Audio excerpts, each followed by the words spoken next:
offer. We're going to create movements because everybody has to win. Remember, win, win, win. Everybody has to win. And we're going to close the deal or properly exit it if we are failed short of accomplishing our 3 wins.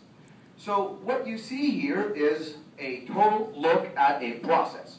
Again, I wanted to do that to provide you with context for where I'm going next.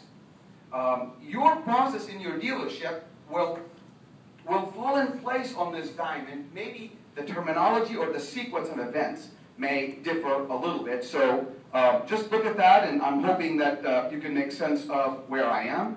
I wanted to make sure I remind you that this is not just a good-looking, intriguing picture of a process.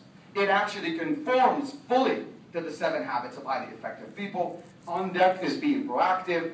Home plate is where you begin with the end in mind. And I'd like to remind you, the end for me is not a sale at any cost.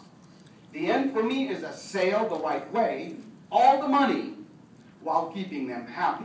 All the money while keeping them happy. In the last day and a half, there were several perspectives that you were exposed to.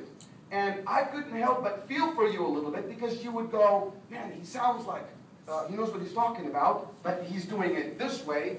This other presenter also sounded like they know what they're talking about, but they were doing it at times opposite. So which way do I go?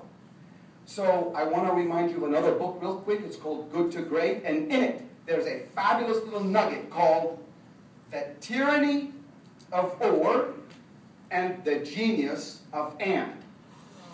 It's not or. It's not this or that.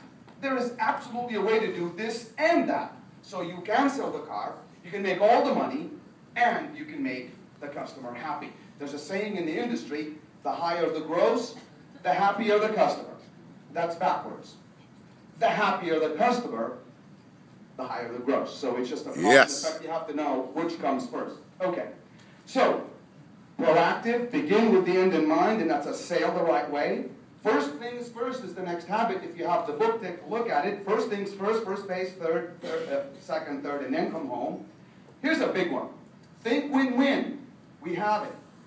Seek first to understand, then to be understood. Phase 1, seek to understand their objectives. What is required? What are their priorities?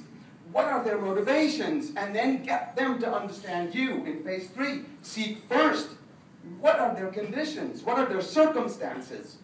What is the road that they took to get to you? Seek first to understand that. Then get them to understand your position. So synergize is there. Sharpen the saw is there. So win-win is there. All the habits in that book that the late Stephen R. Covey wrote in that book conform 100% to this. Don't just be intrigued by the color.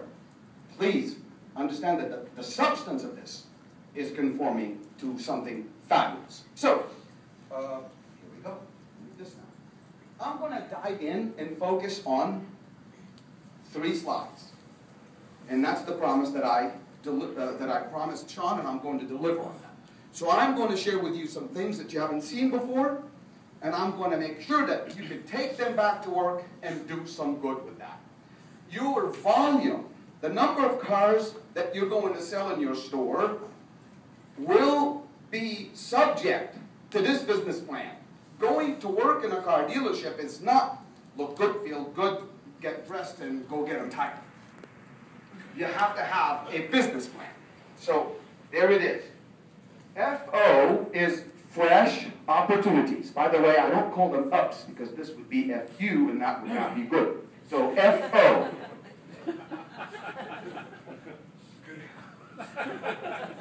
Okay, so fresh opportunities are those that you buy with money. My dealers, my general managers, your money is going to buy you FOs. Your sales department owe you the same number of opportunities that you buy them with money. They have to give you back an effort and with a plan, with execution. So for every fresh opportunity, if I work for you, I will pay you back an opportunity in the form of either a be back or a developed opportunity.